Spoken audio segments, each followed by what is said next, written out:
السلام عليكم ورحمة الله وبركاته. الحمد لله نحمده ونستعينه ونستغفره ونعوذ بالله من شرور أنفسنا ومن سيئات أعمالنا. من يهده الله فلا مضل له ومن يضلله فلا هادي له. وأشهد أن لا إله إلا الله وحده لا شريك له. وأشهد أن سيدنا ونبينا ومولانا محمدًا عبد الله ورسوله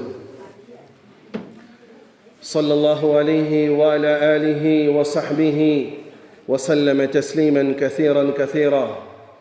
أما بعد، فقد قال حق سبحانه وتعالى في القرآن العظيم الفرقان المجيد: فأعوذ بالله من الشيطان الرجيم بفضل بسم الله الرحمن الرحيم: إياك نعبد وإياك نستعين. وقال عز وجل: فمن كان يرجو لقاء ربه فليعمل عملا صالحا ولا يشرك بعبادة ربه أحدا. صدق الله العليم. وقال رسول الله صلى الله عليه وسلم: إنما الأعمال بالنيات وإنما لكل امرئ ما نوى فمن كانت هجرته إلى الدنيا يصيبها أو إلى امرأة ينكحها فهجرته إلى ما هاجر إليه، أو كما قال عليه الصلاة والسلام. اللهم رب اشرح لي صدري ويسر لي أمري واحلل عقدة من لساني يفقه قولي. ربي زدني علما وارزقني فهما. ربي يسر ولا تعسر وتمم لنا بالخير. பிரியமான சகோதரர்களே, சகோதரிகளே, எல்லா புகழும் அல்லாஹ் ஒருவனுக்கு மாத்திரம் உண்டாகட்டுமாக. சாந்தியும் சமாதானமும் இவ்வுலகை சத்தியத்தின் பால் ஈர்த்த உத்தம நபி ஸல்லல்லாஹு அலைஹி வஸல்லம் அவர்கள் மீதும், அன்னாரின் குடும்பத்தாரின் மீதும், அவர்களை முற்றிலுமாக அடிபடிந்து நடந்த சத்திய தோழர்கள் சஹாபாக்கள் மீதும், இங்கு அமர்ந்திருக்கக்கூடிய உங்கள் மீதும், என் மீதும், உலகத்தில் வாழக்கூடிய அத்துணை மக்கள் மீதும் அல்லாஹுடைய சாந்தியும் சமாதானமும் என்றென்றும் நின்று நிலவட்டுமாக. பிரியமான சகோதரர்களே, அல்லாஹ் இந்த மார்க்கத்தை மிகவும் இலகுவாக்கி வைத்திருக்கிறான். எந்த அளவுக்கு இலகுவாகினது என்று சொன்னால், ஒரு அடியான், ஒரு மோமீன் ஒரு நல்ல எண்ணத்தை எண்ணுவானேயானால் அதற்கும் கூட கூலி கொடுக்கக்கூடிய மார்க்கம் இது. இஸ்லாம் அதிகமாக வலியுறுத்துவது நல்ல எண்ணங்களை. நல்ல எண்ணங்களை என்ன செய்து செய்ய முடியுமோ முடியலையோ, அப்புறம் நல்ல எண்ணங்களை எப்பொழுதுமே இஸ்லாமிலே வரவேற்கிறது. எல்லாரை பற்றியும் நல்ல எண்ணம்,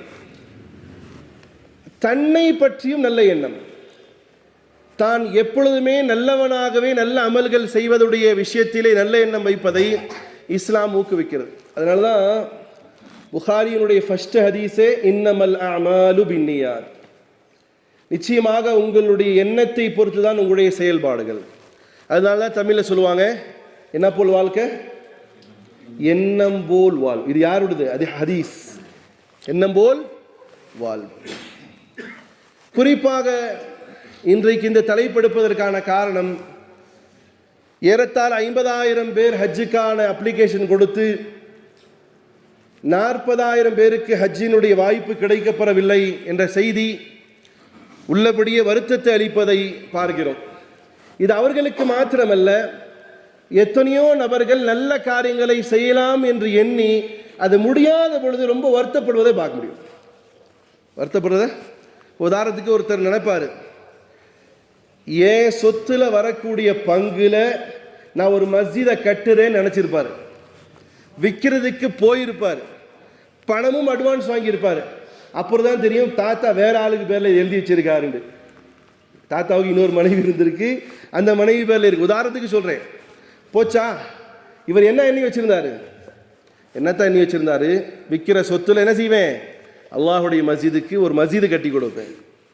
இப்போ இவருடைய எண்ணம் இப்போ என்ன? இவரோட பள்ளிவாசலுக்கு தரலாம்னு இருந்தேன். அல்லது ஒரு சகோதரன், அப்படி பெரும்பாலும் இல்லை, ஆனாலும் இப்போ அது உருவாகி நம்புகிறேன். முதல் சம்பளம் வாங்கியதுமே என் பிள்ளை அல்லது முதல் சம்பளம் வாங்கிய நான் அதிலே பாதி அல்லாஹுடைய வீட்டிற்கு ஃபர்ஸ்ட் சம்பளத்தை கொண்டு போய் கொடுப்பேன். எத்தனை எங்க கொடுத்துருக்கீங்க? கொடுத்தாலும் தான் கை தூக்கும் பார்க்குறேன். இல்லை, சரி, இனிமேல் இன்ஷா அல்லாஹ் அல்லாஹ் அந்த சோதனை கபூல் செய்யட்டும்.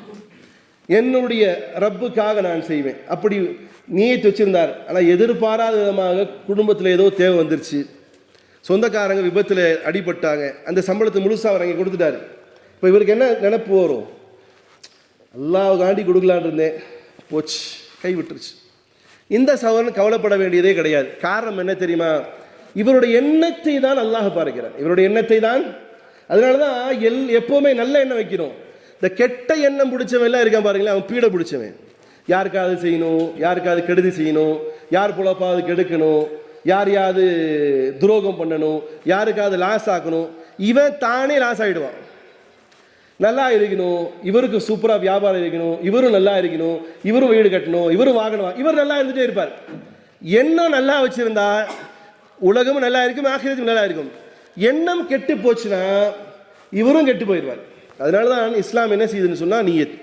அந்த நியத்தினுடைய அடிப்படை விஷயங்களை பெருசாக நீண்ட பேசணும்னா நேரம் பத்தாது. அந்த நியத்தை சரி செய்யக்கூடிய ஒரு எண்ணத்திலே பிரதிபலிக்கக்கூடியதற்காக தான் அல்லாஹ் கற்றுக் கொடுத்தான். நீங்கள் சூரா ஃபாத்திஹால ஓதும்போது என்ன சொல்வீங்க? இய்யாக நஅபுது வ இய்யாக நஸ்தஈன். இது எண்ணத்தினுடைய வெளிப்பாடாக இருக்கணும். இய்யாக நஅபுது வ இய்யாக நஸ்தஈன் வாயில சொல்றாரு, ஆனால் இவர் வியாபாரத்தவனை. அதுக்கு அர்த்தம் என்னது? இய்யாக நஅபுது வ இய்யா, உன்னையே வணங்குகிறேன், உன்னிடமே உதவி தேடுகிறேன். இந்த வாயில, இது சொன்ன வாயில, இய்யாக நஅபுது வ இய்யாக நஸ்தஈன் சொன்ன வாயில வேற ஒருவரை வணங்குகிறார். வேற ஒருவரை, அது யாராக இருக்கட்டும், அது அவுலியாக்களாகவே இருக்கட்டும், நபிமார்களாகவே இருக்கட்டும், அங்கே போய் அவரை வணங்குகிறார். இந்த வாய் என்ன செஞ்சிருக்கு? பொய் சொல்லியிருக்கு.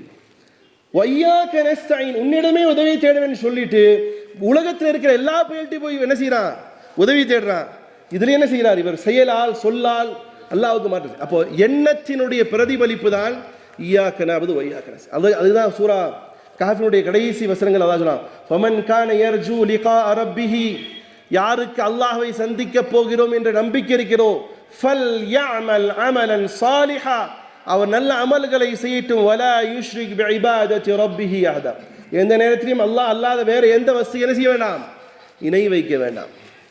இப்போ எண்ணம் என்பது சரியாக இருக்கும் பட்சத்தில் மிகப்பெரிய மாற்றங்கள் வரும்.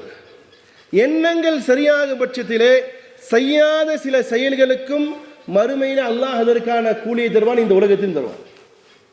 உதாரணத்திற்கு பெருமானார் ஸல்லல்லாஹு அலைஹி வஸல்லம் சொல்கிறார்கள், ஒரு யுத்த களத்திலே சென்று கொண்டு இருக்கும் பொழுது சஹாபாக்கள் சில இடத்துல பெருமானார் சொல்கிறார்கள், நீங்கள் எல்லாம் அல்லாஹுடைய பாதையில வந்து நடந்து அல்லாஹுக்காக இன்னுயிரையும் நீத்துவதற்கான ஒரு ஏற்பாடோடு வந்திருக்கிறீர்கள். ஆனால் சிலர் மதீனாவிலே உங்களோடு வர முடியாதவர்களாக இருக்கிறார்கள். ஆனாலும் கூட அவர்கள் நீங்கள் பெறக்கூடிய அத்துணை நன்மைகளிலும் அவர்களுக்கு பங்கு உண்டு. புரியுதா சகோதரர்களே? புரியுதா? ஒரு கூட்டம் என்ன செய்யுது? ஹிஜ்ரத், அல்லாஹுடைய பாதையில ஹிஜ்ரத் செய்து. ஒரு கூட்டம் வரல. ஒரு கூட்டம் ஒரு சில பேர் நபி சொல்றாங்க, உங்களுடைய என்னென்ன நன்மை இருக்கோ அந்த அத்துணை நன்மையை அவரும் பெறாங்க. அதற்கு விளக்கத்தையும் சொல்கிறார்கள்.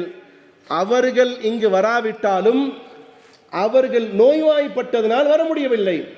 ஆகையால் அவர்கள் இங்கு வராவிட்டாலும் அவருடைய உள்ளங்கள் இங்கு இருப்பதால் அவர்கள் இந்த அமல்கள் செய்யாத பொழுதும் அல்லாஹ் அவர்களுக்கான அமல்களுடைய நன்மையை தந்துவிட்டான். இப்போ உதாரணத்துக்கு இப்போ சொல்லலாம், இப்போ 40,000 நபர்களுக்கு ஹஜ்ஜினுடைய அப்ரூவல் கிடைக்கல, அவர் போக முடியலன்னு சொன்னால் நிறைய பேர் வருத்தப்படுவாங்க. உள்ளபடியே பெருமைக்காக பேர் கொடுத்தவர்கள் ஒன்றும் ஆகாது, அல்லாஹ் காப்பாற்றிடும், எல்லாமே அல்லாஹ்வுக்காக கொடுத்தவர்களாக இருக்கட்டும். சரி கிடைக்கல, அல்ஹம்துலில்லாஹ், ரைட்டு, 10 லட்சம் 6 லட்சம் 8 லட்சம் 5 லட்சம் எவ்வளோ பணம் கொடுத்தாங்களோ, அப்பா மிச்சமடா அப்படின்ட்டு வாங்கி பாக்கெட்டில் போட்டார். இல்லை இதில் யாராவது டிராவல்ஸுக்காரங்க இதுலேயும் ஒரு வாய்ப்பாக கிடைச்சி அவரு கொஞ்சம் பாக்கெட்டில் போட்டுக்கிட்டாரு, நமக்கு கிடைச்ச வரைக்கும் ரைட்டு, இப்போ அடுத்த ஒரு ரொட்டேஷனுக்கு இந்த காசு கிடைச்ச வரைக்கும் அல்ஹம்துலில்லாஹ்னு போயிட்டாரு. இது ஒரு குரூப் இருக்கும். இன்னொரு குரூப்பு, என்னத்தையா சலிப்படையும். எப்படி சலிப்படையும்னா, என்னமோ போயிட்டு வரலான்னு முடிவு பண்ணேன், போகும்போது பீட நடுவில் வந்துட்டான். இந்த டிராவல்ஸ்காரன் கூட போகவே கூடாதுன்னு நினச்சேன், இவன் சொன்னான் மாப்பிள்ளை, அதனால போய் கொடுத்தேன், அப்படியே போச்சு. பிறரை குறையெடுக்கக்கூடிய ஒரு கூட்டம் இருக்கும். ஒரு கூட்டம் இருக்கும், அல்லாஹ்வினுடைய வீட்டை பைத்தியமாக பார்க்கணும், என் அல்லாஹ்வுடைய தூதரை போய் சலாம் சொல்லணும், ஐயோ எனக்கு போக முடியலையே அப்படின்னு வருத்தப்பட்டு துக்கப்படக்கூடிய ஒரு கூட்டம் இருக்கத்தான் செய்யும். அந்த கூட்டத்தினர்களே வருத்தப்படாதீங்க, அந்த கூட்டத்துங்களே வருத்தப்படாதீங்க. காரணம் என்ன தெரியுமா? என் தூதர் ஸல்லல்லாஹு அலைஹி வஸல்லம் அவர்களோடு பயணிப்பதற்கு ஆர்வமாக இருந்த சில சஹாபாக்களுக்கு உடம்பு சரியில்லாமல் போனதுனால அவங்க மதீனாவிலே உட்காந்துட்டாங்க. அவங்க எண்ணம், அதனால இன்னொன்று சொல்லிக்கிறேன் பார்த்துக்கங்க, போக முடியலன்னு வருத்தப்பட்டுட்டு அப்படியே உட்காராம போன மாதிரியே இருங்க. ஏன்னா என்னுடைய யூடியூப்பில் பார்க்குற நிறைய பேர் இருக்கலாம், என் ஃப்ரெண்டு பார்க்க மாட்டான், ஏதோ ஊரில் ஷீங்கெல்லாம் பார்க்குறாங்க. ஆனால் இந்த சகோதரனுக்கு இந்த செய்தியை எத்தி வைக்கும்போது, கவலைப்படாத சகோதரனே, கவலைப்படாத சகோதரியே, உன்னுடைய எண்ணம் எப்படி இருக்கணும்னு சொன்னால், நான் ஹரமுக்கு போன மாதிரியே இருக்கட்டும், நான் மதீனாவுக்கு போன மாதிரியே இருக்கட்டும், நான் அங்கே இருக்கக்கூடிய ஜியாரத்துக்கெல்லாம் போன மாதிரி இருக்கட்டும். இந்த 40 நாள் எப்படி அவங்க போயிட்டு வர்ற வரைக்கும் உங்களுடைய எண்ணத்தை அப்படியே அசை போட்டுட்டே இருங்க. நான் மக்கால போய் இறங்கிட்டே, அல்லாஹ் எனக்கு வாய்ப்பு கிடைக்காம போயிடுச்சு, நான் இப்போ இந்த மதீனால இருந்திருப்பேனே, எனக்கு வாய்ப்பு கிடைக்காம போயிடுச்சு, அதுக்காண்டி அதை நினைச்சு துக்கப்பட்டு வியாதி வரவங்களுக்கு இல்லை, எண்ணம் அசை போடுறது தெரியுமா? அது எப்படி அசை போடுறதுன்னா, கல்யாணம் ஆகிறவங்க கேட்டால் தெரியும், 6-7 மாதம் முன்னாடி அந்த நினைப்பிலேயே இருப்பான். இது மாதிரி உங்களுடைய எண்ணத்தை அல்லாஹ்ட்ட போன மாதிரி, அல்லாஹ்வுடைய வீட்டுக்கு போய் பார்க்குற மாதிரி எண்ணத்தோடு இருந்தால், நபி சொன்னாங்க இல்லையா, இந்த யுத்தத்திற்கு இவர்கள் வராவிட்டாலும் கூட இவருடைய எண்ணம் இங்குதான் இருக்குது, உடல் அங்கே, உள்ளம் எங்கே இருக்கு? யுத்த களத்தில் இருக்கு. 40,000 பேருக்கு அல்லாஹ் விதியாக்கியதின் அடிப்படையில், இது இந்திய அரசாங்கத்துக்கோ சவுதி அரசாங்கத்துக்கு என்ன செய்ய முடியாது, குறை சொல்ல முடியாது. அல்லாஹ் யாரு பேரை எழுதி வச்சிருக்கிறானோ அவங்க சத்தியமா போயிடுவாங்க. அல்லாஹ் யாரு பேரை எழுதி வைக்கலையோ அவங்க என்னத்தான் முக்கியம் முணங்கினாலும் குழப்ப முடியாது. அல்லாஹ் உங்களுடைய விதியில இந்த ஆண்டு வர வேண்டான்னு எழுதி வச்சிருக்கிறான், அதனால போக முடியல. அப்போ உங்களுடைய எண்ணம், அந்த சஹாபாக்களுக்கும் அவர்கள் ஆர்வப்பட்டார்கள், அல்லாஹ் எண்ணவில்லை, அவர்களுக்கு வியாதியில ஆழ்த்தி விட்டான், அதனால் போகவில்லை. போகாவிட்டாலும் சஹாபாக்களுக்கு இறை தூதர் சொன்ன மாதிரி நன்மை என்ன செய்யும், கிடைத்தது போன்று இன்ஷா அல்லாஹ் அல்லாஹ்வின் மீது ஆதரவு வைப்போம். உங்களுக்கு போகாமலே அல்லாஹ் என்ன செய்யலாம், நன்மையை தரக்கூடும், உங்களுடைய எண்ணத்தை பொறுத்து. அதனால தான் நியத், எண்ணத்தை சரி செய்யணும். சரி, நியத் எண்ணத்தை சரி செய்யக்கூடிய இன்னொன்று சொல்றேன். ஒரு சகோதரனுடைய ஆசை முழுமையாக நான் ஷஹாதத்தை அடைய வேண்டும், நான் அல்லாஹ்வுடைய பாதையில வீரமரணம் அடைய வேண்டும் என்ற எண்ணத்தோடு ஒரு இருப்பானையானால், பெருமானார் ஸல்லல்லாஹு அலைஹி வஸல்லம் சொன்னார்கள், அவர்களுக்கு அந்த வாய்ப்பு கிடைக்கப்பெறாவிட்டாலும், அவர் வீட்டிலே இருந்து பெட்டிலே மௌத்தானாலும், அவருடைய எண்ணம் ஷஹாதத்தை பெற வேண்டுமாக இருந்தால், அவர் நார்மல் டெத்தாக மரணித்தாலும் அல்லாஹ் அவர்களுக்கு ஷஹாதத்துடைய அந்தஸ்தை தருவதாக எம்பெருமானார் ரசூலை கரீம் ஸல்லல்லாஹு அலைஹி வஸல்லம் அவர்கள் சொன்னார்கள். ஆக எண்ணம் என்பது சரியாக இருக்கணும். சரி, எண்ணம் என்பது சரியாக இருந்தால் என்ன பலன் சார்? எண்ணம் என்பது சரியாக இருந்தால் என்ன பலன்? எண்ணம் சரியாக இருந்தால் எதை செய்தார்களோ அந்த அமல் அல்லாஹ்விடத்திலே ஒப்புக்கொள்ளப்பட்டதாக ஆகும். எண்ணம் சரியா இருந்தா அல்லாஹ்விடத்திலே செய்யப்பட்ட அமல் என்ன செய்யும், ஒப்புக்கொள்ளப்பட்டதாக. அதனால்தான் பெருமானார் ஸல்லல்லாஹு அலைஹி வஸல்லம் சொன்னாங்க, ஒருவன் உஹது மலை அளவுக்கேனும் தங்கத்தை தர்மமாக செய்கிறான். எண்ணம் சார் நல்லா தெரிஞ்சுக்கோங்க, நம்ம செய்யக்கூடிய நிறைய அமல்கள் எண்ணம் சரியில்லாமல் பாழாக்கப்படுவதை பார்க்கிறோம். எண்ணம் சரியில்லாமல் பாழாக்கப்படுவதை பார்க்கிறோம். நபி ஸல்லல்லாஹு அலைஹி வஸல்லம் சொன்னார்கள், உஹது மலையளவுக்கேனும் ஒருவன் தங்கத்தை தானமாக மக்களுக்கு தருகிறான். செய்ய முடியுமாத்தா? இன்னைக்கு ரம்ஜான் மாசத்துல 100 வேஷ்டி வாங்கி வச்சுக்கிட்டு 100 செல்ஃபி எடுத்து கொடுக்குறான் ஏழைக்கு. உண்மையா இல்லையா? உண்மையா இல்லையாத்தா? அல்லது ஏதாவது ஒன்று பண்ணிட்டா இப்போ பார்க்க முடியல, இன்னைக்கு கிராமத்தில் இருக்கும், பள்ளிவாசல் லைட்டு வாங்கி போடணும், லைட்டு 100 ரூபா, அவருடைய பேர் எழுதுறதுக்கு எவ்வளோ, அவர் ரைட் பேர்கள் எழுதுக்கு 200 ரூபா. ஏன்னா பிதட்டத்துக்கு பீத்திக்கிறதுக்காக வேண்டி எழுதுறாரு. இது மாதிரி நிறைய எக்ஸ்ட்ரா உதாரணம் தான் போட்டுக்கோங்க. இவ்வளோ செஞ்சிட்டும் இவர்களுடைய சில அமல்கள் அல்லாஹ் காப்பாற்றட்டும், அழுக்கு துணி சுருட்டி வீசுவது போன்று அல்லாஹ் வீசுவான். இன்னைக்கு சாதாரணம். அப்போ உஹத் மலை இன்ஷா அல்லாஹ் போவோம், இன்ஷா அல்லாஹ் போய் பார்ப்போம். உஹதை நேசித்தார்கள் பெருமானார், நாமும் நேசிப்போம். அந்த உஹது மலை அளவுக்கான மிகப்பெரிய தங்கத்தை ஒருவன் செலவழிக்கிறான். ஆனால் அவனுடைய எண்ணம் என்ன தெரியுமா? ஃபேஸ்புக்லையும் வாட்ஸ்அப்லையும் இன்ஸ்டாகிராம்லையும் எனக்கு லைக்ஸ் அதிகமாக விழுகணும், எனக்கு ஊரெல்லாம் பாராட்டணும், ஹாஜியாரு வல்லவர் நல்லவர் கொடைவல்லல் என்று பாராட்ட வேண்டும் என்று எண்ணம் அவர்கிட்ட இருக்கு. பெருமானார் ஸல்லல்லாஹு அலைஹி வஸல்லம் சொன்னார்கள், இவனுடைய எண்ணம் கெட்டு போனதால் இவனுக்கு பேரிச்சம்பழத்தினுடைய கொட்டை அளவுக்கும் கூட நன்மை பெறமாட்டான். அதே நேரம் ஒரு சகோதரன் ஏழையாக இருக்கிறான் அல்லது பணக்காரனாகவே இருக்கட்டும், அவன் பேரிச்சம்பழம் கொட்டை அளவுக்கேனும் ஒரு சிறிய அமலை செய்கிறான். அதிலே குலூஸ் நியத், எண்ணம் என்பது அல்லாஹ்வுடைய திருப்திக்காக இருக்கும் பட்சத்திலே அவனுக்கான பலன் பெருமானார் ஸல்லல்லாஹு அலைஹி வஸல்லம் சொன்னார்கள் 10 700 மடங்கு, இன்னும் ஒரு படி மேலே போய் உஹது மலைக்கும் கூட அல்லாஹ் அவனுடைய செய்த செயலுக்கான நன்மையை தருவதாக பெருமானார் ஸல்லல்லாஹு அலைஹி வஸல்லம். அப்ப எண்ணம் சரியாக இருக்கும் பொழுது, எண்ணம் என்பது என்ன? எண்ணம் எல்லாம் நல்லா இருக்குங்க, என் வயிற்று சட்டை மாதிரி தான், என் உள்ளமும் வயிற்றா இருக்குங்க, இந்த பதட்டில் வேண்டாம். நீ எந்த செயல் செய்தாலும் அதனுடைய பலாபலன் என்னுடைய ரப்பு என்னை பொருந்து கொள்ள வேண்டும் என்பதாக இருக்கும் பட்சத்தில், அது நீ சிறிய அமல் செய்வதாக இருந்தாலும் பெரிய அமல் செய்வதாக இருந்தாலும் உங்களுடைய அமல்கள் அல்லாஹ்விடத்திலே அங்கீகரிக்கப்படுவதற்கு சரியாகும். ஒருத்தர் நைட்டு முழுசா எழுந்து உளுந்து தொழுகிறார், டபக்குன்னு உழுகிறார், ஆனால் அவருடைய எண்ணம் எல்லாம் ஊரு காட்டுறதுக்காக இருந்தால் போச்சு. அப்போ உள்ள தூய்மையோடு செய்யக்கூடிய செயல் அது அல்லாஹ்விடத்தில் அங்கீகரிக்கப்படும். ரெண்டாவது, எண்ணம் சுத்தமாக இருக்கும் பட்சத்திலே, அல்லாஹ்வுடைய பொருத்தத்திற்காக இருக்கும் பட்சத்திலே, சகோதரர்களே, அவன் சில சமயங்களிலே பொதுவாக செய்யக்கூடிய சில அமல்கள் செயல்கள் செய்யும் பொழுதும் கூட அல்லாஹ் அவனுக்கு பெரிய நன்மை தருவான். அன்றாடம் செய்யக்கூடிய, தூங்குறீங்களா இல்லையா? எல்லாம் தூங்குனீங்களா இல்லையா? நீ காலையில் ஃபஜ்ர் தொழுகாம தூங்குனீங்களா? மாஷா அல்லாஹ், ஃபஜ்ர் தொழுகாம தூங்குனீங்களா? எல்லாம் நைட் தூங்குனீங்க இல்லையா? சில பேர் இந்த தூக்கத்தில் நன்மை பெறுவாங்க. அதான் எண்ணத்தை பொறுத்து.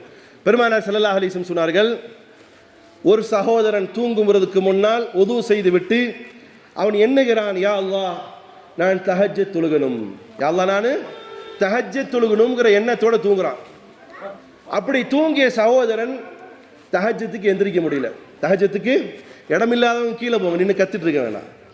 தஹஜ்ஜத் தொழுக முடியல, தூங்கிட்டாரு. ஃபஜருக்கு எந்திரிச்சிட்டார். நம்மளால தஹஜ்ஜத் நியத் செஞ்சுட்டு 4 மணிக்கு 8 மணிக்கு எந்திரிச்சு உட்காருவார். சுப்ஹானல்லாஹ். இது இல்லை, அவர் குறைஞ்சபட்சம் ஃபஜருக்காக எந்திரிச்சிட்டார். பெருமானார் ஸல்லல்லாஹு அலைஹி வஸல்லம் சொல்கிறார்கள், குத்திப லஹு மா நவா. இவருடைய எண்ணம் இருக்கு பாருங்க. தூங்குறது எல்லா பையனும் தூங்குறாங்க தானே, எல்லாரும் தூங்குறாங்க தானே சார். அவரும் தூங்குனாரு. என்ன செஞ்சாருன்னா, நான் இன்ஷா அல்லாஹ் அல்லாஹ் என்ன எழுப்பிடு, நான் தஹஜ்ஜத் தொழுகணுங்கிற எண்ணம். ஆனால் அவரும் தூங்கிட்டார், எல்லாம் தூங்கிட்டாங்க. இவர் எந்திரிச்சு ஃபஜர் தொழுகிறார். மற்ற ஆள்லாம் மையத்து மாதிரி தூங்கிட்டே இருந்தாங்க.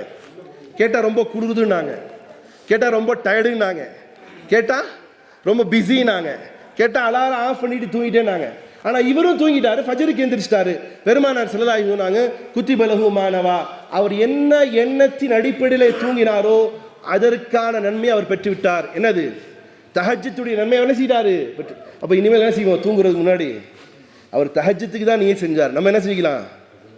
ஃபஜரும் தொழுதுருவோண்டு நியத் செஞ்சுட்டு படுத்துட்டு அடிக்கிற அலாரத்தை ஆஃப் பண்ணிட்டு. ஏன்னா இவர் ஆஃப் பண்ணலைங்க, யாரும் ஆஃப் பண்ணல, இந்த அப்துல் ரஹ்மான் பாய் ஆஃப் பண்ணல, இவர் ஷைத்தான் ஆஃப் பண்ண. அப்படி வச்சுக்கலாமா? அப்போ அப்துல் ரஹ்மான் பாய் அலாரம் வைக்கும்போது வேற அப்துல் ரஹ்மான் பாயா இருந்தார். இப்போ ஷைத்தான் பிடிச்சி அப்துல் ரஹ்மான் பாய் ஆகிட்டாருன்னு வச்சுக்கோமே, ஏன் அவரை குறை சொல்லுவானே. ஆஃப் பண்ணிட்டு தூங்கிட்டார். அப்போ என்ன நியத் செஞ்சுக்கோ? இன்னிலேருந்து காலைல ஃபஜரும் எந்திரிச்சிருவே நீ செஞ்சுக்கோ. அப்போது என்ன செய்யணும்? அலாரம் அடிக்கும்போது ஆஃப் பண்ணி தூங்கிடும். அப்போ அது கிடைக்குமா?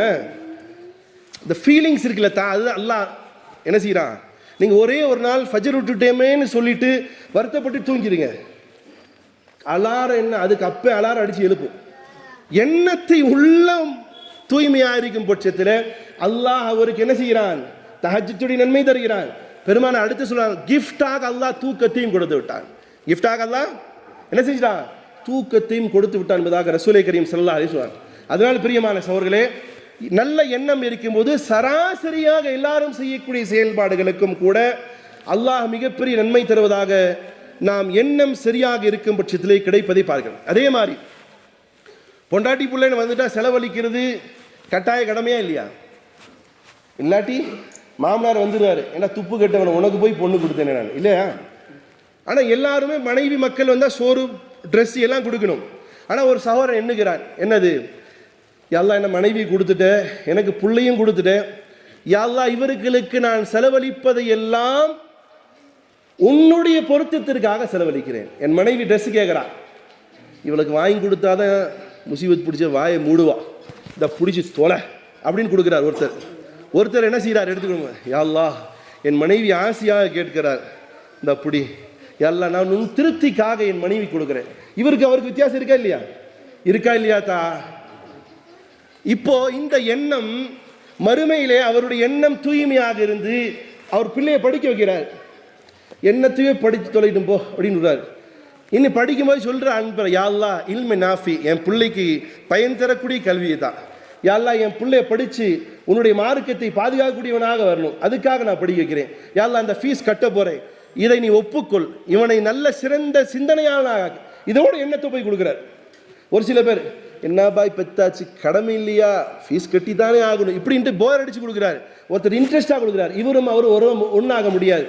இவருடைய எண்ணம் அல்லாஹ்வுடைய திருப்திக்காக மனைவி மக்களுக்கு செலவழித்தாலும் கூட அது சதக்காவாக எழுதப்பட்டு மறுமையிலே அல்லாஹ் ரப்புல் இஸ்ஸத் கோடான கோடி ரூபாய் அவர்கள் தன்னுடைய மனைவிக்கும் மக்களுக்கும் செலவழித்ததை சதக்காவாக ஆக்கி அல்லாஹ் காட்டுவான். பெருமானார் ஸல்லல்லாஹு அலைஹி வஸல்லம். இது சாதாரணமாக எல்லாம் செய்யக்கூடியதான். இவருடைய எண்ணம் என்னமோ பண்ணுமா, பெற்று தொலைஞ்சிட்டோம் பண்ணிதானோ. இவருடைய எண்ணம் அல்லாஹ்வுடைய திருப்தி, அல்லாஹ்வுடைய திருப்திக்காக இருக்கக்கூடிய எண்ணமாக இருந்தால் மிகப்பெரிய நன்மை. அடுத்தது, சில நேரங்களில் உங்களுடைய எண்ணங்கள் சரியாக இருந்து அல்லாஹ்வுக்கானதாக இருந்து இஹ்லாஸாக இருந்து நீங்கள் செய்யக்கூடிய சில செயல்கள் அது சமூக மாற்றத்தை அளிக்கும். என்னத்தை செய்யும் தான் எண்ணத்துடைய பிரதிபலன் எங்கெல்லாம் வருது பாருங்க. ஒரு சமூகத்தினுடைய மாற்றத்திற்கே உங்களுடைய எண்ணம் உங்களுடைய நியத் சரியாக இருக்கும் பட்சத்தில் வரும். எப்படி தெரியுமா? பெருமானார் ஸல்லல்லாஹு அலைஹி வஸல்லம் சொல்கிறார்கள், முன் சென்ற சமூகத்திலே ஒருவர் இருந்தார். அவர் இரவிலே தர்மம் செய்ய பெறப்பட்டார். இரவிலே தர்மம் செய்ய பெறப்பட்டார். தர்மம் செய்கிறது மிகப்பெரிய அல்லாஹ் கொடுத்த பொக்கிஷம். சில பேர் தர்மம் செய்கிற ஆளை பார்த்து, இவன் நீ இப்படியே பண்ணி போண்டி ஆயிராதான்ற, அவங்கள பார்த்து சொல்லணும், நீ இப்படியே கெஞ்சப்பட்டே அல்லாஹ் பெரிய பாவி ஆயிராது. உலகத்திலே மிகப்பெரிய பாவம் எது தெரியுமா? கெஞ்சனாக வாழ்வது. மிகப்பெரிய பாவி யாரு? கெஞ்சன் மிகப்பெரிய பாவி. அல்லாஹ் சபிக்கிறான், வெறுக்கிறான். அப்போ ஒரு சகோதரர் என்ன செய்கிறாரு, தாராளமாக இரவு நேரத்தில் போய் ஒருத்தருக்கு செலவழிக்கிறார். இப்படி தாண்டி வருது மார்க்கத்தில் அனுமதி இல்லை. நில்லுங்க, வெளியவே நில்லுங்க. ஒன்று முன்னாடி வர்ற ஆளுங்க பின்னாடி வருவாங்கன்னு உட்காரணும். ஹயர். இப்போ இவருடைய எண்ணம் சரியாக இருந்ததனால் இப்போ என்ன ஆகுதுன்னு சொன்னால், இரவில் போய் ஒருத்தருக்கு தர்மம் செய்கிறார். பைட்ஜா வஹீம் பைட்ஜா தர்மம் சரியாக, இவருடைய எண்ணம் தர்மம் செய்யணும் அல்லாஹ்வுடைய பொறுத்ததுக்காக கொடுக்குறார். இரவில் ஒரு பெண்ணை காணுகிறார், தர்மம் செய்கிறார். தர்மம் செஞ்சுட்டு காலையில் எந்திரிச்சு தெருவில் பேசிட்டு இருக்காங்க. யாரோ ஒரு ஆளாம இருந்து ஒரு விபச்சாரிக்கு காசு கொடுத்துருக்கிறாரு. விபச்சாரிக்கு காசு கொடுத்துருக்காரு. என்ன கெட்டப்ப, என்ன மூளை இல்லாத பேர், அதான் அங்கங்கே போய் சம்பாரிச்சிக்க முடியல. காலையில் எந்திரிச்சு செய்தி இவருக்கே வந்துருச்சு. ரொம்ப வருத்தப்படுறார். அல்லாஹ்ட்ட சொல்றார், யா அல்லாஹ் நான் உனக்காக உன் பொருத்தத்துக்காக தானே செஞ்சேன். சரி, இன்னைக்கு தான் ஃபெயிலியர். அந்த காலத்தில் லைட்டாக இருந்திருக்கும், லைட் இல்லை, கொடுத்து வந்துட்டார். ரெண்டாவது நாள் பார்க்குறாரு. ரெண்டாவது நாளும் பார்க்குறாரு, போய் கொடுக்குறாரு. ஒரு நபர் மனுஷன் நேத்தா பொம்பளை கொடுத்து மாதிரி இன்னைக்கு ஆம்பளை கொடுப்போன்னு கொடுத்துட்டார். கொடுத்துட்டு வந்து நைட் படுத்துட்டாரு. அடுத்த நாள் காலைல முஹல்லாக்குள்ள பேசப்படுது. இருந்திருந்து அந்த முட்டாப்பை இன்னைக்கு என்ன பண்ணியிருக்கிறாரு, ஒரு திருடனுக்கு போய் இருந்து கூட அவன் பாக்கெட் அடிக்கிறவனுக்கு போய் காசு கொடுத்துருக்கிறாருன்னு. இவர் அல்லாஹ்ட்ட சொல்றார், யா அல்லாஹ் உன்னுடைய பொருத்தத்துக்காக தானே கொடுத்தேன், இப்படி ஃபெயிலியர் ஆயிடுச்சு. சரி பரவாயில்ல, மூணாவது நாளாக என்ன செய்யலாம், எல்லாம் உனக்காக உன் பொருத்தத்துக்காக கொடுக்குறேன், உன் பொருத்தத்துக்காக கொடுக்குறேன், எல்லாம் நல்லவங்களுக்கு போய் கொடுக்கட்டுமேன்ட்டு நெய்யத்தி வச்சுட்டு அடுத்த நாள் இரவும் போய் கொடுக்குறாரு. அப்போ செய்தி வருது, யாரோ ஒரு ஆள் இருந்திருந்து ஒரு பணக்கார கோடீஸ்வரனுக்கு கொடுத்துட்டார். சில நேரங்களில் போலீஸும் பிச்சைக்கார மாதிரியே வேடம் போட்டு கிழிஞ்ச சட்டை போட்டிருப்பாங்க. அந்த ஆளுக்கு போய் 100 ரூபா கொடுத்தா கோவர், என்ன பார்த்து என்னடா கொடுத்தேன், நான் யார் தெரியுமான்னு. அப்போ நீ நல்ல உடைய போடப்பா, ஏன் பிச்சைக்கார மாதிரி இருக்கிற, காசு எல்லாம் கொடுத்துருக்க, செலவு பண்ணு. நான் நல்லா கண்ணால் நிறைய பேரை பார்த்துருக்கேன். ஒருத்தர் பெரியவருக்கு கொண்டு போய் காசு கொடுக்குறாரு, அவர் பெரிய கோடீஸ்வரன், என்ன பார்த்து கொடுத்துட்டா, நீ நல்ல ட்ரெஸ் போடுப்பா, ஏன் பிச்சைக்கார மாதிரி இருந்தால் பிச்சைக்காரன் தான் கொடுப்பான். அப்போ நைட்டு சம்பவம் மொத்த மக்கள் காலில் பேசிக்கிறாங்க, இருந்து ஒரு கோடீஸ்வரனுக்கு போய் காசு கொடுத்துருக்கிறாரு. இவர் கேட்டு ரொம்ப வருத்தப்படும். இவருடைய எண்ணம் என்னது, ஃபேஸ்புக்கில் போட்டு இன்ஸ்டாகிராமில் போட்டு லைக்ஸ் வாங்குறதா? இவருடைய எண்ணம் என்னது, அல்லாஹ்வுடைய பொருத்தத்துக்காக கொடுத்தாரு. ஆனால் இவருடைய எண்ணத்தை அல்லாஹ் பார்க்குறான். அம்மா சதக்துக ஃபகத் குபிலத், அல்லாஹ் சொல்கிறான் இந்த சவரனை பார்த்து, நீ எதற்காக நீ சதக்கா செஞ்சியோ அல்லாஹ் அதை ஒப்புக்கொண்டான். இவருடைய ஹலாலான வருமானத்துடைய காசு இல்லையா. விபச்சாரம் செய்யக்கூடிய பெண் அன்றிலிருந்து திருந்து விட்டால் நான் இதற்கு பிறகு விபச்சாரம் செய்துதான் தன் பாயையும் வயிற்றை நிரப்ப வேண்டும் என்ற எண்ணத்தை மாற்றி அல்லாஹ் நாடில எப்படியும் காசு கொடுப்பாங்கிற எண்ணம் வந்துச்சு. விபச்சாரத்தை விட்டா சமூக மாற்றம். ரெண்டாவது கெஞ்சப்ப ஊருக்கே ஒரு பைசா கொடுக்காத கெஞ்ச அவர் என்ன நினைச்சிட்டாரு, பாவி இப்படியும் அல்லாஹ் கொடுக்க வச்சுட்டானே நம்மளுக்கு ஷேம் ஆயிடுச்சுன்னு சொல்லிட்டு அடுத்த நாள் அவரும் தன்வந்தரா மாறுறாரு. மூணாவது அவர் யாரு, யார்த்த மூணாவது திருட. இந்த திருட நினைக்கிறான் இப்படி அடுத்தவன் பாக்கெட்டில் அறுத்தா சம்பாதிக்கணுமா, அல்லாஹ் நாடுனா நம்ம சும்மா போனா கூட அல்லாஹ் கொடுப்பாடா, நம்ம இன்னிலிருந்து திருட்ட ஒழிக்கணும் ஒழிச்சிட்டான். இப்போ எண்ணத்தினுடைய தூய்மையுடைய விளைவு சமூக மாற்றத்தை பார்க்கலாம் என்பதுதான். அப்போ எண்ணம் எப்பவுமே தூய்மையாக இருக்கணும். நீயே சரியாக இருக்கும் பட்சத்தில் நிச்சயமாக அதற்கான பலாபலனை அல்லாஹ் தருவான். அதனால தான் சொல்றேன், 40,000 ஹாஜிகளுக்கு அல்லாஹ் இந்த வருடம் செல்லக்கூடிய வாய்ப்பை கொடுக்காவிட்டாலும் இந்த 40,000 ஹாஜிகளும் சேர்ந்து என்னுடைய அமல் அல்லாஹ் ஒப்புக்கொள்ளணும், நான் கொடுத்த அட்வான்ஸை அல்லாஹ் கபூலாக்கணும். ஏன்னா இந்த 40,000 பேரும் அடுத்த வருஷம் போக முடியுமா தெரியாது, இல்லை எத்தனை பேர் மவுத்தாவாங்கன்னு தெரியாது, இல்லை எத்தனை பேர் அன்றைய சூழ்நிலை பொருளாதாரத்திலே விழுவார்கள் தெரியாது. ஆனால் இவருடைய எண்ணம் என்னுடைய ரப்பினுடைய பொருத்தத்திற்காக தான் ஹாஜியாக போனேன். ஏன்னா டைட்டில் வாங்குறது நிறைய பேர் போகிறாங்க. எதுக்கு போகிறாங்க, மச்சான் போயிட்டாரு, அக்கா வீட்டுக்கார் போயிட்டாரு, சம்மந்தி போயிட்டு வந்துட்டாரு. இதுலேயும் கேட்கக்கூடிய அல்லது பொருளாதாரத்தை கட்டின ஹாஜிகள்கிட்ட சொல்கிறேன், சில பேர் கட்டினதுமே பெருமை பேசுவாங்க.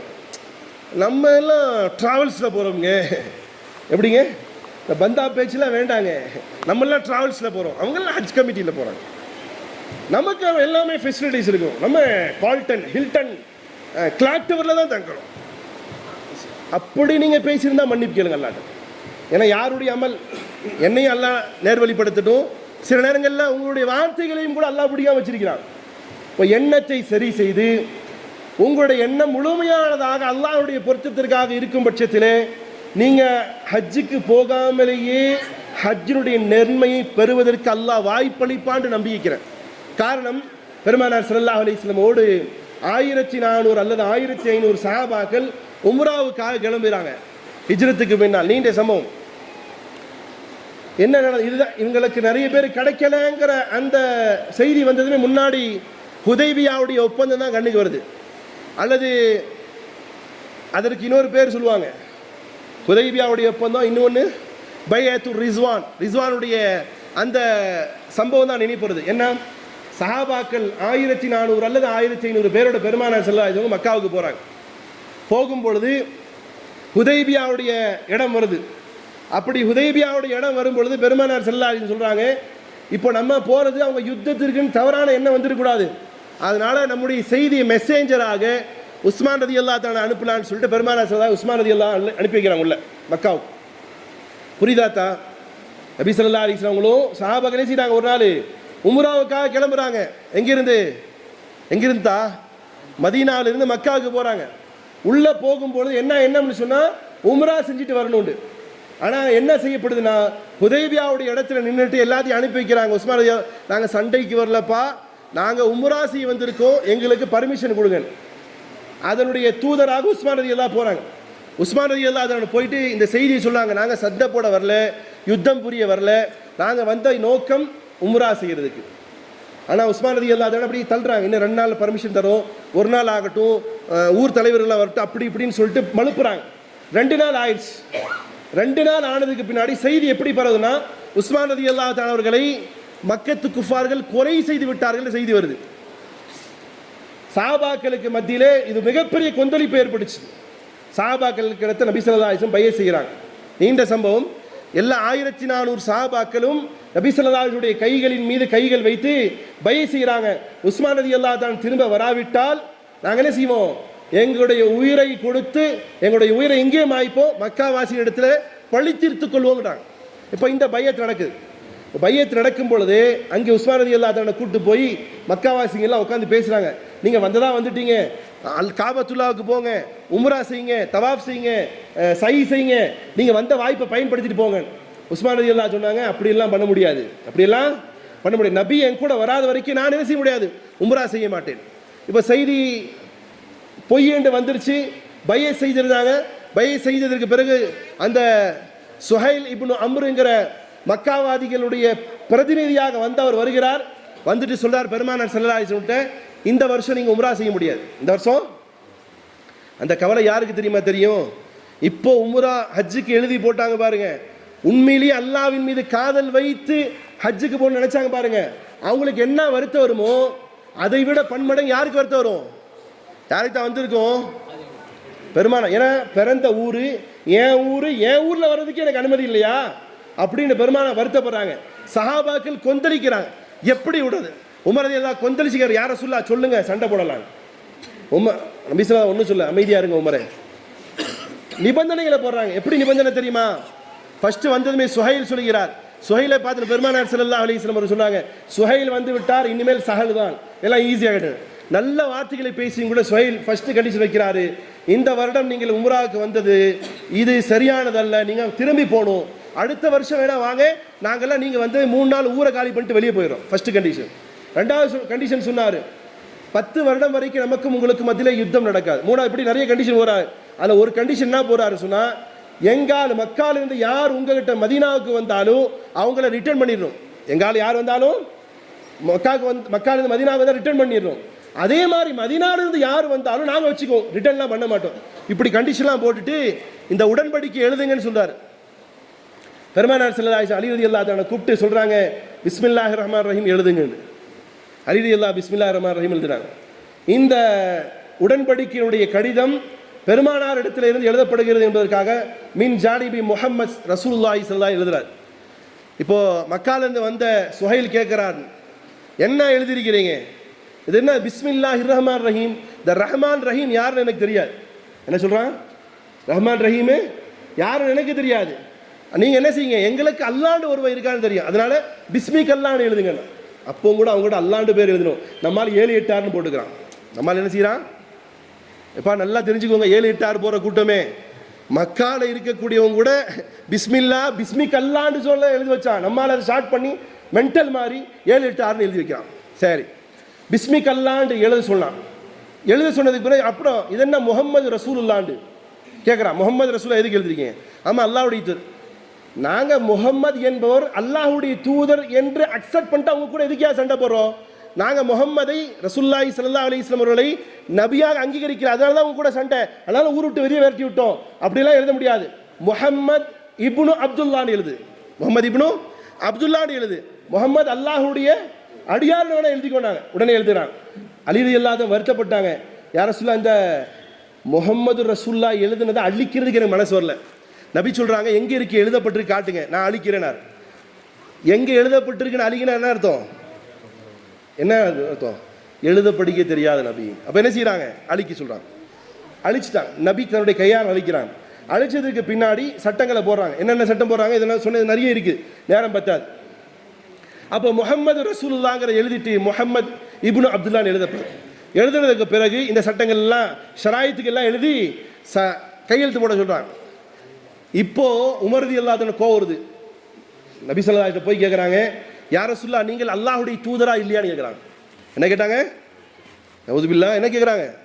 அதாவது வேட்கையினுடைய உச்சகட்டம், நீங்கள் அல்லாஹ்வுடைய தூதர் தானே யா ரசூலுல்லாஹ், அப்படி இருக்க இந்த நாரப்ப பிள்ளைகிட்ட எதுக்கு நீங்கள் பயப்படணும், வாங்க யுத்தம் புரியலாம் கேட்குறாங்க. நபி ஸல்லல்லாஹு அலைஹி வஸல்லம் அந்த கோவத்தில் இருந்த உமர் ரலியல்லாஹு அன்ஹு கூட சிரிச்சுட்டே பதில் சொன்னாங்க, இது அல்லாஹ்வுடைய உத்தரவு. என்ன சொன்னாங்க? இது அல்லாஹ்வுடைய உத்தரவு. நேராக அவருக்கு உமர் ரலியல்லாஹு தாங்க முடியல. யார் அபூபக்கர் சித்திக் எல்லாம் போனாங்க. உமர் அபூபக்கரை என்ன இப்படி இவனுக்கு இப்படியெல்லாம் எழுதுறானுங்க அப்படின்னு சொல்லும் பொழுது அபூபக்கர் சித்திக் தான் அல்லாஹ்வுடைய தூதர் என்ன விஷயத்தில் சொன்னாங்களோ அதை கட்டுப்பட்டு இருப்பது தானுங்க. ஏன்னா சபருடைய பொறுமையோட உச்சகட்டம். போக முடியாது, என் ஊர் என் வீடு உள்ள இருக்கு, போகணும்னு அனுமதி கொடுக்க நீ யாரான்னு கேட்குற அளவுக்கான ஃபோர்ஸ் வருது. ஆனாலும் நபி சொன்னாங்கிற பொறுமையில் இருந்தாங்க. என் காசு இருக்கு, பணம் இருக்கு, போகணும் மக்காவுக்கு. அல்லா நாடலையே, இங்கே சஹாபாக்களுக்கு அல்லா நாடலையே, போகல, விட்டுட்டாங்க. என்ன எழுதுறானா, இங்கே இருக்கிற ஆளு அங்கே வந்து விடக்கூடாது சொல்லிட்டு இருக்கும் போதே சுஹைலுடைய மகன் ஓடி வரார். அவருடைய பேர் நல்ல சாபி அபு ஜுந்தல். கயிறுகள் கட்டப்பட்டு விலங்கிடப்பட்டவர்களாக விலங்குகளோடு ஓடி வந்து நிற்கிறாரு. நபிக்கு அங்கேயும் சோதனை. என்ன தெரியுமா, யார சொல்ல நான் வந்துட்டு என்னை வச்சுக்கோங்கன்ட்டு. சுஹைல் சொல்றார், இப்போதான் உடன்படிக்கை பண்ணியிருக்கோம், எங்கால் உங்கள்கிட்ட வந்தால் என்ன செய்யக்கூடாது, எங்கால் உங்கள்கிட்ட வந்தா திருப்பி அனுப்பி இப்படி தான் எழுதணும். ஃபர்ஸ்ட் என்ன அக்செப்டா இல்லையா? நபி ஸல்லல்லாஹு அலைஹி வஸல்லம் சுஹைல்கிட்ட கெஞ்சுறாங்க. யார்கிட்ட? சுஹைலை எனக்காக விட்டுட. அதெல்லாம் கிடையாது, எழுதுனதான் உடனே முடியாது. என்ன சொல்றீங்க? நபி ஸல்லல்லாஹு பொறுமையாக இருந்தார்கள். சஹாபாக்களையும் பொறுமைப்படுத்தினாங்க, மொட்டடிச்சாங்க, கொண்டு வந்த பிரயாணியில் அறுத்தாங்க. என்ன ஆச்சு? அல்லாஹ் ரப்புல் இஸ்ஸத் அவர்களை எவ்வளோ அழகாக புரிந்து கொண்டான்னு சொன்னா, லக்கத் ரலியல்லாஹு அனில் முஃமினீன், நிச்சயமாக அந்த மூமீன்களை அல்லாஹ் புரிந்து கொண்டான். என்ன செஞ்சாங்க அந்த மூமீன்கள்லாம்? கை மேல கை வச்சு பய செஞ்சாங்க இல்லையா? அந்த மூமீன்களை பார்த்து அல்லாஹ் சொல்ற, லக்கத் ரலியல்லாஹு அனில் முஃமினீன், அந்த மூமீன்களை பார்த்து அல்லாஹ் சொல்கிறான், நான் புரிந்து கொண்டேன்.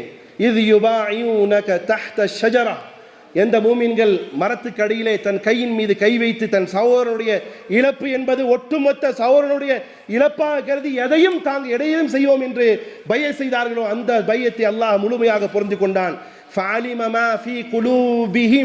அல்லாஹுக்கு தெரியும் அவங்களுடைய உள்ளத்தில் என்ன இருந்துச்சு. அதே வார்த்தை இங்கே சொல்றேன். 40,000 ஹாஜிகள் என்ன எண்ணத்தோடு இருந்தீங்கன்னு அல்லாஹ் தெரியும்.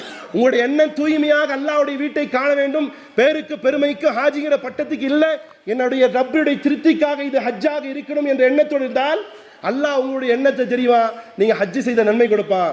அதே மாதிரி தான் ஃபாலிமா ஃபீ குலூபிஹிம் ஃபஅன்ஸல ஸக்கீனத அலைஹிம், அல்லாஹ் சொல்றான் அவருடைய உள்ளத்தில் அல்லாஹ் சக்கீனத்தை போட்டான். வஸாபஹும் ஃபத்ஹன் கரீபா, அவர்களுக்கு நிச்சயமாக மிக சமீபத்திலே மிக அழகான வெற்றி இருக்குன்னு சொன்னான். அதனால பிரியமான சகோதரர்களே, நீங்களும் நானும் செய்யக்கூடிய அது ஒரு பேரிச்சம்பழத்தினுடைய சதக்காவாகட்டும், அல்லது உங்களுடைய குடும்பத்தினுடைய எல்லா சொத்துக்களையும் செலவழிக்கக்கூடிய சதக்காவாகட்டும், அல்லாஹுடைய வீட்டிற்கு செல்லக்கூடிய அது நன்மையாக இருக்கட்டும், நீங்கள் செய்யக்கூடிய தொழுகையில் 2 ரக்காத் தொழுகையாகட்டும், அல்லது இரவில் நின்று 20 ரக்காத் தொழுகையாகட்டும், அல்லது 8 ரக்காத் தொழுகையாகட்டும், அல்லது நீங்கள் செய்யக்கூடிய எந்த ஒரு சிரிப்பாகட்டும், ஒரு செயலாகட்டும், கல்லை தட்டிவிடுவதாக இருக்கட்டும், எடுப்பதாக இருக்கட்டும், எண்ணம் அல்லாஹ்வுடைய பொருத்தத்திற்காக இருந்தால் இந்த உலகத்திலும் மறுமையிலும் அதற்கான பலாபலனை நீங்கள் செய்யாவிட்டாலும் பெறுவீர்கள். அல்லது செய்துவிட்டு பேருக்கும் பெருமையாக இருந்தால் அல்லாஹ் மறுமை தினத்திலே கசக்கிய துணியை தூக்கி வீசுவதை போன்று அல்லாஹ் போடுவான் என்பதாக நபி ஸல்லல்லாஹு அலைஹி சொன்னார்கள். அந்த நிலைமை விட்டும் அல்லாஹ் என்னையும் உங்களையும் நம் சந்ததியிலும் அல்லாஹ் காப்பாற்றி புரியட்டுமாக. வாஹிதா அல்ஹம்துலில்லாஹி ரப்பில் ஆலமீன். அஸ்ஸலாமு அலைக்கும் வரஹ்மத்துல்லாஹி வபரகாத்துஹு. இந்த 2025 தனியார் நிறுவனங்களில் பதிவு செஞ்சு இருந்து போக முடியலையேண்டு யாரெல்லாம் போக முடியாதவங்களாக இருக்கிறீங்களோ வருத்தப்படாதீங்க. யாரை மேலேயும் குறையும் எடுக்காதீங்க. அவங்க இது செஞ்சுருந்தா இதாக இருக்கும், இவங்க இது செஞ்சுருந்தா இதாக இருக்கும், அல்லது அப்படி நிறைய குறைகள் அதெல்லாம் வேண்டாம். அல்லாஹ் நாடலை, அதனால் போக முடியல. அல்லாஹ் நாடி இருந்தால் கண்டிப்பாக போகும். வல் கதிரி ஹைரிஹி வ ஷர்ரிஹி மினல்லாஹி தஆலா. நமக்கு ஏற்படக்கூடிய எல்லா நலவுகளும், நமக்கு ஏற்படக்கூடிய எல்லா தீமைகளும் அல்லாஹ்வின் புறத்திலிருந்து. இது ஈமானிய அடிப்படை. அதனால் நமக்கு அல்லாஹ் இந்த ஆண்டு தனியார் நிறுவனத்தின் மூலமாக போகிறத அல்லாஹ் விரும்பலை, அதனால் அல்லாஹ் கூப்பிடலை. அதே நேரம் அசால்ட்டாக இருக்காதீங்க. கொஞ்சம் தன்னைக்குள்ளார ஒரு சுய பரிசோதனை செய்யுங்க. என்கிட்ட இருந்த இந்த குறையால் ஆயிருக்குமா, அதை நான் சரி செய்வேன். 1, எண்ணங்களை தூய்மையாக்குவோம். 2, 3வது, இப்போ அங்கே இருந்தால் நம்ம எவ்வளோ பேணுதலாக இருப்போமோ அதே எண்ணத்தோடு இருங்க. காரணம் ரசூலுல்லாஹி ஸல்லல்லாஹு அலைஹி வஸல்லம் சொன்னாங்க இல்லையா, யுத்த களத்திலே சென்ற சில சஹாபாக்களை பார்த்து சொன்னார்கள், மதீனாவிலே இருக்கக்கூடிய சில சஹாபாக்கள் நீங்கள் எந்த நன்மையை பெறுகிறீர்களோ அதே நன்மையை அவர்கள் மதீனாவிலிருந்து பெறுகிறார்கள்னு சொன்னாங்க. காரணத்தையும் சொன்னாங்க. அவர்களுடைய உடல்கள் அங்கு இருக்கிறது, வியாதியஸ்தர்களாக இருந்ததனால் அவர்கள் வர முடியவில்லை. உள்ளங்கள் எல்லாம் இங்குதான் இருக்கிறது. ஆகையால் அவர்கள் உங்களோடு இல்லாவிட்டாலும் நீங்கள் பெறக்கூடிய எல்லா நன்மைகளும் அவர்கள் பெறுவார்கள் என்று சொன்னார்கள். அதனால் மிஸ் பண்ணிட்டோம், அல்லாஹ் நாடலை. ஆனாலும் நான் அங்கே இருந்தால் எப்படி இருப்பேனோ, ஒரு இபாதத் செய்வேனோ, அதிகமாக அல்லாஹ்வுடைய ஜிக்ர் செய்வேனோ, தல்பியா சொல்லுவேனோ, நபியின் மீது ஸலவாத் சொல்லுவேனோ, தர்மம் செய்வேனோ, கரெக்டாக ஃபன்சுலாக தொழுவேனோ, அதே மாதிரி நான் இங்கேயும் அந்த ஹஜ்ஜுக்கு டேட் அறிவிக்கப்பட்டு திரும்ப மக்கள் வர்ற வரைக்கும் நான் என்னுடைய உள்ளமெல்லாம் மக்காவிலையும் மதினாலையும் இருக்கிறது என்ற எண்ணத்தோடு இருப்பீர்களானால் இன்ஷா அல்லாஹ் நாடினால் நீங்கள் செல்லாமலேயே உங்களுக்கு சென்ற நன்மை அல்லாஹ் தரக்கூடும், உங்களுடைய எண்ணத்தை பொறுத்து. ரெண்டாவது, ஒன்றும் பெரிய வருத்தம் இல்லை. இன்ஷா அல்லாஹ் ஹஜ்ஜுடைய காலம் முடிஞ்சதுமே நம்ம எல்லாம் சேர்ந்து உம்ராவுக்கு போயிட்டு வருவோம். வாய்ப்பு இருந்தால் உங்களுக்கு பிரியமான யார்கிட்ட நீங்கள் பதிவு செஞ்சீங்களோ அவங்க கூட போங்க. இல்லாட்டி நம்மளோட அல்மீம் டூர்ஸ் அண்ட் ட்ராவல்ஸ் மூலமாக வாங்க. எந்த வாக்குறுதியும் தரமாட்டோம். உணவோ இருப்பிடமோ எது கிடைக்குதோ அல்லாஹுடைய இபாதத்துக்காக மட்டுமே ஃபஸ்ட்டு ப்ரிஃபரன்ஸ் கொடுத்து வர விரும்பக்கூடியவர்கள் இன்ஷா அல்லாஹ் நம்ம கூட வாங்க. அல்லாஹ் இழந்ததை பெறக்கூடியதாகும். அடுத்த ஆண்டு முதன்மை வரிசைகளே நீங்கள் செல்லக்கூடியவர்களாகும். அல்லாஹ் உங்களுடைய வருத்தத்தை நன்மைகளாக, நிறைய ஹஜ்ஜி செய்த நன்மைகளாக அல்லாஹ் உங்களுக்கு தரட்டுமாக. அஸ்ஸலாமு அலைக்கும் வரஹ்மத்துல்லாஹி வபரகாத்துஹு.